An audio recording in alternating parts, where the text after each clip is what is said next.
네, 안녕하세요. 이번에 91회차, 그러니까 지난 7월 1일에 시험 봤던 문항들 저희가 오답노트 강의로 이렇게 뽑아봤습니다. 이번에는 경제 문제 조금 여러분들이 어려워하시는 문제들 좀 뽑아봤습니다. 환율 문제는 지난번에도 한번 설명을 해드렸는데 생각보다는 정답률이 높지 않아서 다시 한번 설명을 드리려고 뽑아왔습니다. 우리 문제에서 보면 외환시장에서 원달러 환율은 1320원이래. 빅맥 햄버거 가격은 4600원. 미국에서는 5달러예요. 그에 반해서 카페라떼는 3800원. 그 다음에 미국에서는 2.5달러예요. 화폐 가치를 구매력으로 비교해 봅시다. 그러면 4600원 나누기 5 하면 어떻게 되죠? 이때는 920원이에요. 적정 환율은. 근데 3,800원 나누기 2.5달러 하면 어떻게 돼요? 1,520원이에요. 자, 그러면 어떻게 되죠? 시장에서, 외환시장에서는 1,320원에 거래가 되고 있어. 그런데 실제로 그 값어치를 햄버거로 평가해 봤더니 1달러의 값어치는, 원화의 값어치는 920원밖에 안 돼. 그럼 어떻게 된 거죠? 요거는, 달러화는 어떻게 된 거예요? 고평가된 거죠. 이게 재밌는 게, 고평가됐다 저평가됐다가 주어에 따라 달라질 수 있어요. 다시 원화는 어떻게 된 거죠? 원화는 상대적으로 저평가된 거, 달러화는 상대적으로 고평가된 거, 빅맥을 기준으로 해서 본다면, 카페라테를 기준으로 해서 보면 1520원이야. 그럼 이건 뭐죠?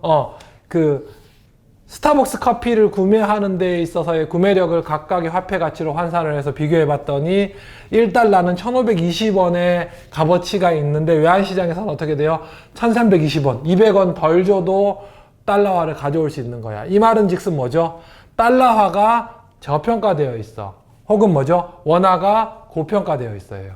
그러니까 어쩔 수 없어요. 외환시장에서는 달러화와 원화가 서로 상대적으로 가치가 결정돼서 교환되기 때문에 하나가 고평가되면 하나가 저평가돼요. 자, 그러면 우리 박스 문제에서 뭐라고 돼 있죠? 이번 문제에서 달러화는 이라고 돼 있어요. 주어는.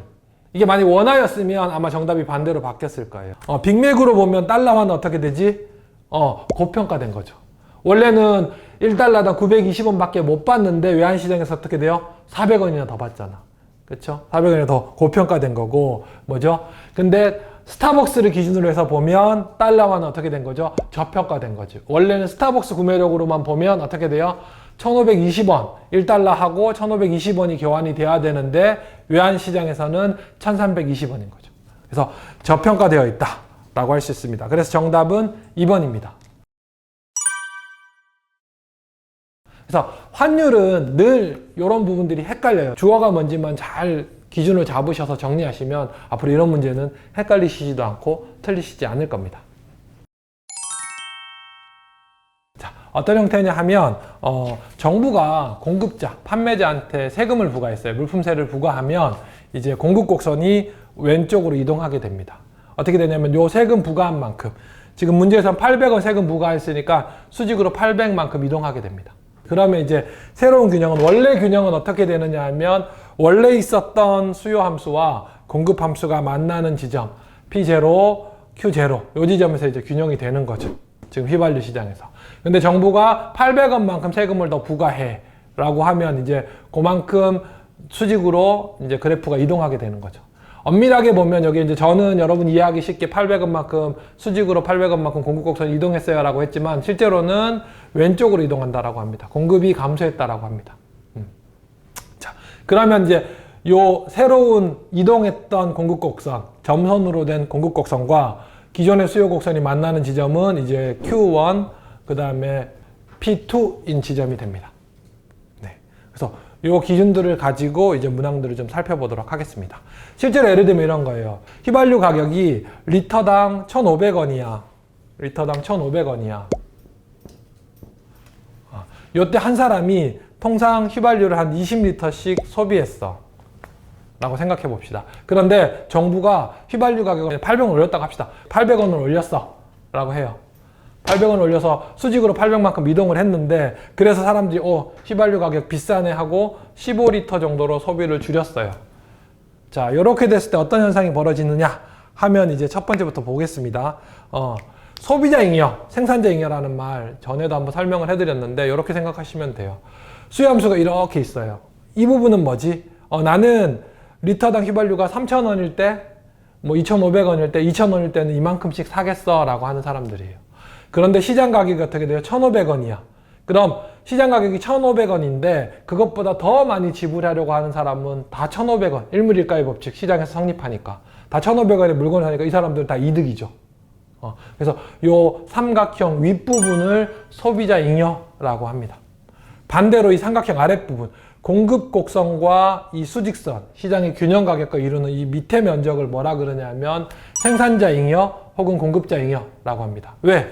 이 사람들은 나는 휘발유 1,000원에도 공급하겠어. 나는 1,200원에도 공급하겠어. 라고 하는데 시장이 고맙게도 1,500원까지 가격을 지불해 주거든. 그러니까 그 밑에 있는 부분들은 생산자 잉여가 됩니다.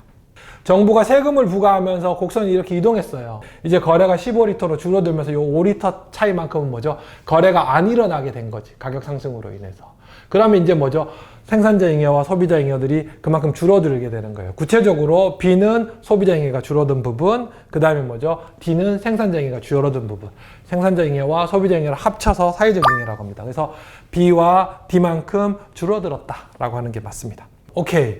800원의 세금을 부과했어. 세금을 부과하면 어떻게 돼? 공급이 이렇게 감소하게 돼요. 그럼 어떤 식으로 되냐면 가격이 상승하기 때문에 소비자들도 거래량을 줄여요. 그럼 새로운 균형이 생기는 거지.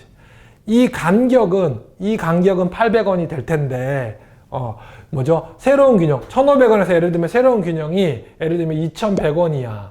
시장에서의 거래 가격이. 라고 하면 1,500원에서 2,100원 요만큼의 차이.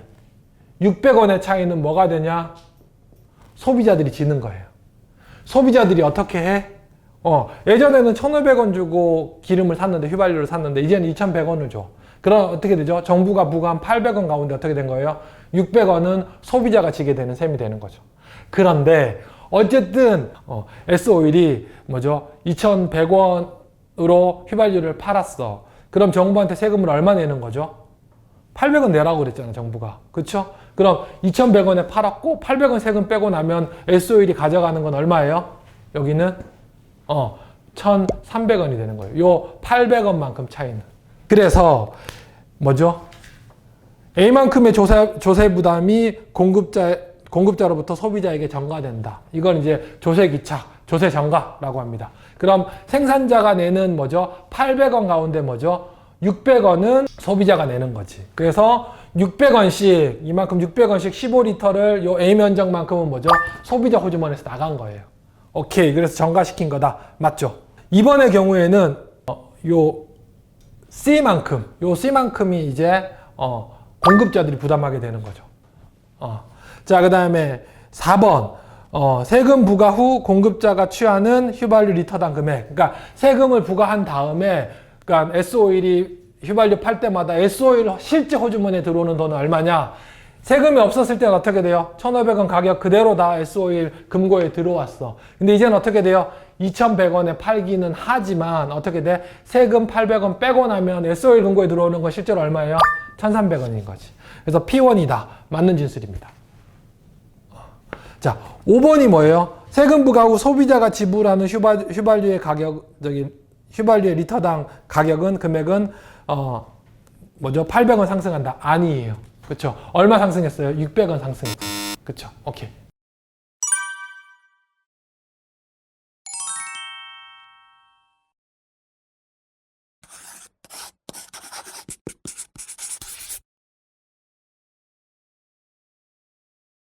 이번에도 손익분기점 구하는 문제 나왔었는데요. 카페 얘기입니다. 어떻게 됐냐 하면 커피 한 잔, 아메리카노 한 잔당 가격은 2,000원이야. 근데 이때 들어가는 변동원가, 이렇게 생각하시면 됩니다. 변동원가라는 게 뭐냐면 그 변동원가는 물건을 생산할 때 거기에 맞춰서 말 그대로 발생하는 원가다라고 생각하시면 됩니다. 대표적인 게 뭐죠? 원재료비죠. 이게 400원이야. 이건 한 잔 팔 때마다 발생하는 원가야. 이렇게 보시면 되고요. 자, 그 다음에 뭐죠? 총 고정 원가는 얼마야? 140만 원. 이건 뭐죠? 커피를 몇 잔 팔든 상관없이 무조건 매달 지출되는 돈이야 라는 겁니다. 자, 손익분기점 BEP, 블랙 이븐 포인트가 뭐냐 하면, 자, 물건을 팔았을 때 이번에 뭐죠? 판매한 매출액과 원가가 다 같아지는 부분이에요 라는 거예요. 이제 블랙 이븐 포인트가 넘어서고 나면, 그 이상의 판매량이 되고 나면 이제부터는 이익이 나는 지점입니다 라고 하는 거거든요. 그 밑으로 판매량이 되면 손해가 납니다. 고정비 때문에 라는 거죠. 다시, 이 커피는 어떻게 돼요? 한 잔 팔면 커피 전문점 주인은 무조건 1,600원 이익이 나요. 그런데 특정 수량, 고정비를 뽑아낼 수 있는 만큼의 판매량에 도달하지 못하면 그 고정비와의 차이만큼은 손해로 가져갈 수밖에 없어. 근데 손익분기점에 도달하면 이때부터는 이제 손해는 아니야. 그리고 그걸 넘겨서 판매하게 되면 그 판매하는 만큼 잔당 1,600원이 자기 이익으로 간다는 거죠. 오케이. 자, 요 얘기해서 정리하시면 되겠습니다. 한 잔당 팔 때마다 얼마씩 이문이 얻어요? 공원이익이라고 합니다.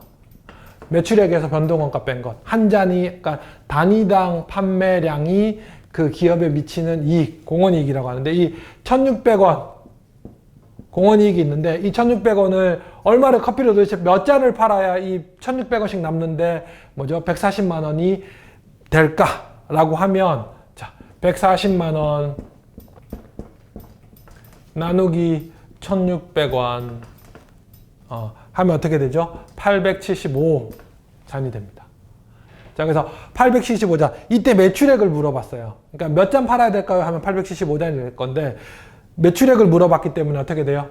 한 잔당 얼마야? 2,000원. 2,000원 곱하기 875 하면 값이 얼마가 나와요? 175만 원이 나옵니다. 그래서 정답은 3번이 됩니다.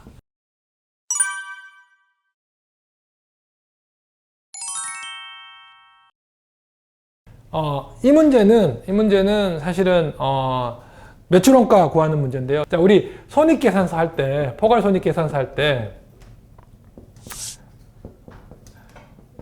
계산서 구성할 때 어떻게 하죠? 제일 먼저 매출, 기업이 물건을 팔아서 얼마의 돈을 벌었어 라는 거죠. 그 다음에 어떻게 돼요? 매출 원가, 그거 만드는데 원가가 얼마 들었어 라는 거죠. 그 다음에 들어가는 게 뭐예요? 판관비, 판매관리비 해서, 오케이, 요 비즈니스를 하는데 실제로 들어간 나머지 간접비가 얼마지? 라는 거 들어가서 요게 뭐죠? 영업이익이 되는 거죠. 자, 우리 자료로 뭘 드렸냐 하면 매출액이 얼마입니다, 매입액이 얼마입니다, 기초재고는 얼마입니다, 기말재고는 얼마입니다, 이렇게 들어가 있어요. 그런데 해석을 하면 이런 거거든요. 매입액이 120만 원이에요. 그러면 우리 상식적으로 생각하면 매출원가가 120만 원일 수 있는데 그건 아니지. 왜? 자, 내가 올해 산 물건을 올해 다 파는데 썼어 라고 하면 그게 맞지. 근데 사실은 기업들이 항상 꼭 필요한 물건을 그때만 딱 사서 다 쓰고 말진 않거든요. 재고라는 개념이 있어요. 그죠? 이전에 창고에 쌓여있는 재고들이 있을 수 있고, 또 물건을 만들고 다 팔았는데 원재료가 창고에 남아있을 수 있어요. 작년에도 지금 올 초에 있던 재고는 작년에는 기말 재고였거든요. 이거는 원가에서 빠진 부분이에요. 요거 그냥 약간 공식처럼 생각하시면 돼요. 뭐죠? 매입액에다가 플러스 뭐죠? 기초 재고 빼기 기말 재고. 공식처럼 생각하시면 됩니다. 여기 뭐죠? 120만 원 어떻게 되지? 30만 원 빼기 70만 원. 80만 원. 자, 왜? 기초 재고는 올해 썼던 거야. 올해 쓴 물건이야. 근데 작년에는 그래서 기말로 넘기면서 비용에서 뺀 거야. 올해 비용으로 써줘야 돼. 그리고 실제로 이 물건 썼잖아. 그죠? 근데 120만 원 다 썼을 거라고 생각했는데 봤더니 그 중에 70만 원 남았어. 이건 올해 비용으로 쳐주면 안 되는 거지. 내년에 쓸 거고 내년에 비용으로 잡아줘야 되는 거지. 네, 오늘 여기까지 하시고요. 요즘 날씨가 굉장히 더운데 공부하시기 힘들 것 같아요. 아무튼 아마 이 녹화를 하는 날이 성적이 발표가 되는 날일 텐데요. 아마 그 영상은 성적 발표된 이후에 보게 될 텐데, 좋은 결과 얻으신 분들 있으실 거고 또 약간 아쉬운 결과를 얻으신 분들도 있으실 텐데, 더운 날씨에 공부 열심히 하셔서 8월에는 제 동영상을 보시는 분들이 좀 줄면 어떨까 생각해 봅니다. 감사합니다.